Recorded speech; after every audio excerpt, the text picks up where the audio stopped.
প্রভু এইটুকু কৃপা করো, আমাকে জীবনে অসৎ সঙ্গ দিও না। একটু নিবেদনটা করে রাখবেন তো তার চরণে।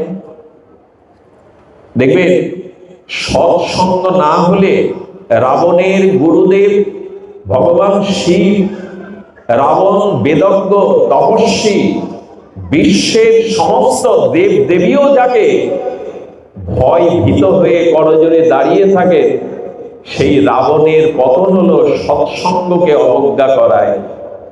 দুর্যোধনের, কর্ণের এত বীর্যবত্তা, কর্ণ শুধু দুর্যোধনের কারণেই তার পতন হলো। আচ্ছা, একটা কথা অন্তরে লিখে নিয়ে যান তো, এক শকুনি যথেষ্ট কৌরবদের ধ্বংস করা। এক শকুনি, এক মন্থরা যথেষ্ট অযোধ্যায় আগুন লাগাবার। এক মন্থরা। শাস্ত্র বলছেন মন্থরা যার ঘরে, সে ভগবানের ঘরও পুড়িয়ে দিতে পারে। রামচন্দ্র সাধারণ নয়। মন্থরার কারণে তাকে বনবাসে যেতে হলো, দশরথের মৃত্যুর কারণ হলো, কৌশল্যা সুমিত্রা বিধবা হলো, অযোধ্যাবাসীর আগুন লাগিয়ে দিল এক মন্থরাই। অসৎ সঙ্গ থেকে সরে আসুন। ভগবানকে বলবেন, প্রভু জীবন চলার পথে অসৎ থেকে আমাকে নিষ্কৃতি দাও, এইটুকু কৃপা করো।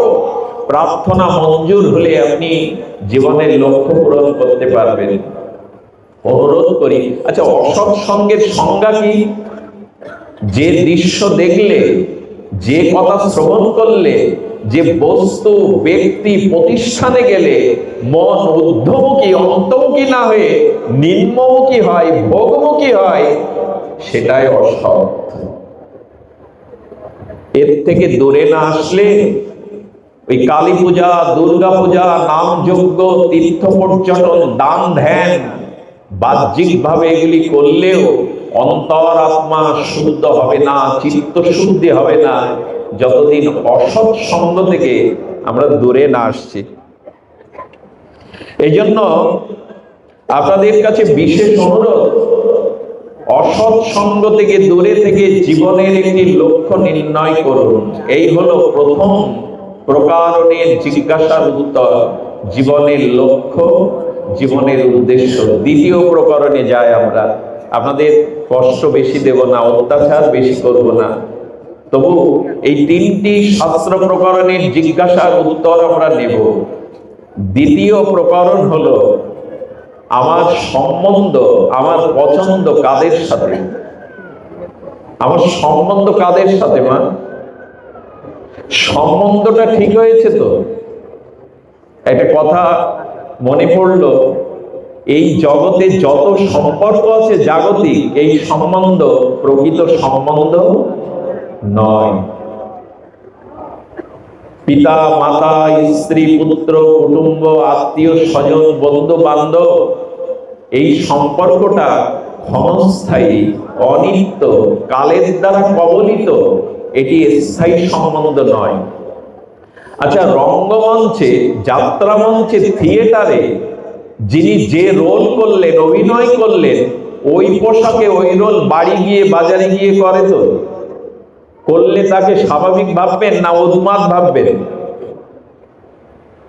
রঙ্গমঞ্চে যে অভিনয়টা করলো, যে ভূমিকা, এটা বাড়ি গিয়ে ওই অভিনয় করে কি?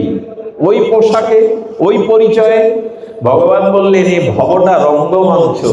কাউকে আমি পিতার অভিনয় দিয়েছি, কাউকে মায়ের অভিনয় দিয়েছি, কেউ পুত্র, কেউ কন্যা, কেউ বন্ধু, কেউ কুটুম্ব। এখানে তোমার যে রোল, এই সম্বন্ধ তোমার চিরদিনের নয়। সম্বন্ধ তোমার পরমাত্মার সাথে, ভগবানের সাথে। এই সম্বন্ধটা স্থায়ী। তবে এই ব্যাখ্যার ভুল যেন আমরা না বুঝি। তবে যতদিন বেঁচে আছো, পিতা মাতা, স্ত্রী পুত্র, প্রতিবেশী, সামাজিক জীব হিসাবে ওদের প্রতি কর্তব্য ষোলো আনা করবে, কিন্তু মনকে বোঝাবে আমার অতীত জন্মে এরা কেউ ছিল না, আগামী জন্মেও এরা কেউ আমার সাথী নয়। গত জন্মে এই পিতামাতা স্ত্রী কি আমার ছিল? আগামী জন্ম কি এদের আমি পাবো? পাবো না। আচ্ছা, কেন বলা হচ্ছে এই সম্বন্ধটা অনিত্য, এই সম্বন্ধটা শাশ্বত চিরন্তন নয়, সনাতন সম্পর্ক নয়। এই সম্বন্ধটা অনেকটা ঋণ অনুবদ্ধিতার কারণে। আমি এই স্ত্রী পুত্র ঘর সংসার কেন পেয়েছি জানেন?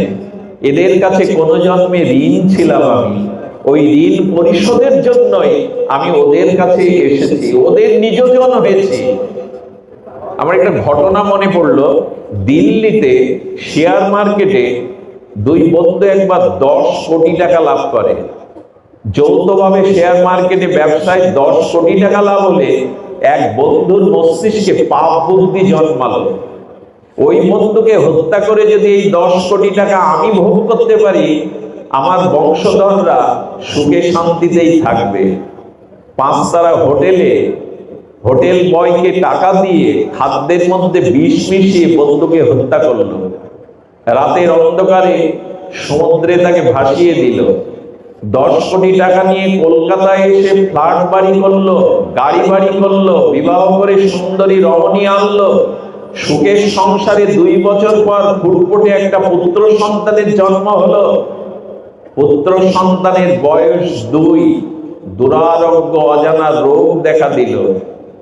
চেন্নাই, দিল্লিতে, ভেলুরে তার জীবনের অর্ধেক অর্থ খুইয়ে ডাক্তাররা তার রোগ নিরাময় করতে পারল না। ইংল্যান্ডে চলে গেল, ইউরোপে চলে গেল, বাকি সহায় সম্পত্তি চিকিৎসায় গেল। ডাক্তাররা বললেন এই রোগের আমাদের কোনো ঔষধ নেই। কলকাতায় ফিরে এসে নার্সিং হোমে রাখার পর ডাক্তার বলছেন ও বাঁচবে না, ওকে গৃহে নিয়ে যা। জীবনের সর্বস্ব খুঁয়ে 100 টাকা ছিল, গাড়ি করে আনার পর ট্যাক্সির 100 টাকা ভাড়া দেওয়ার সাথে সাথে ছেলেটা হাতেই মারা গেল। ভারতীয় এক ঋষির কাছে উনি প্রশ্ন করেছিলেন, ওই সন্তান সব কেড়ে নিয়ে কেন চলে গেল, এর উত্তর আছে? বলে উত্তর একটাই, ওই বন্ধুই পুত্র হয়ে তোমার কাছে এসেছিল, ওই বন্ধুই তোমার কাছ থেকে সবকিছু কেড়ে নিয়ে চলে গেল।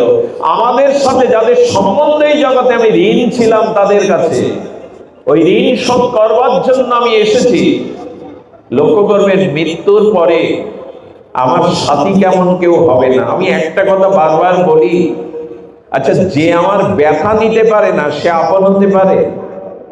আচ্ছা আমার গায়ে বেত্রাঘাত করলে স্ত্রী পুত্র কারো গায়ে কি এই বেদনাটা জাগবে? মা আমাকে সর্প দংশন করলে বিষের জ্বালা কি আর কারো করবে?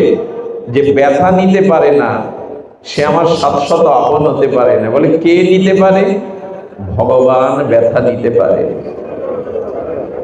একটা দৃষ্টান্ত দেই, নামাচার্য ঠাকুর হরিদাসকে 22 বাজারে বেত্রাঘাত করা হচ্ছে। আহা, কৃষ্ণ নাম ছাড়াবার জন্য তৎকালীন শাসক তাকে 22 বাজারে বেত্রা রক্তের ধারায় রাঙা মাটি লাল রক্তে হয়ে যাচ্ছে, কিন্তু হরিদাস নির্বিকার। হরিদাস কিছু বলে না, চিৎকার করে না, কখনো নাম লয়, কখনো হাসে। এর বহুদিন পর নবদ্বীপে মহাপ্রভু একদিন তার তপ্ত কাঞ্চনময় এই উজ্জ্বল তনু রাধা ভবদ্যুতি তনুতে বসে আছেন। হরিদাস ঠাকুর দেখছে মহাপ্রভুর সমস্ত গায়ে বেত্রাঘাতের কালো শিরার মতো চিহ্ন। প্রভু, প্রভু তোমার এই কোমল অঙ্গে কে ব্যথা দিল, কে আঘাত দিল? মহাপ্রভু স্মিত হেসে বললেন, হরিদাস, যেদিন ওরা 22 বাজারে তোমাকে বেত্রাঘাত করছিল সেদিন আমার অঙ্গটা আমি তোমার অঙ্গে মিশিয়ে দিয়েছিলাম, প্রতিটি আঘাত আমি আমার মুখে নিয়েছিলাম। আমার ভক্তের প্রতিটা আঘাত আমার বুকে জাগে।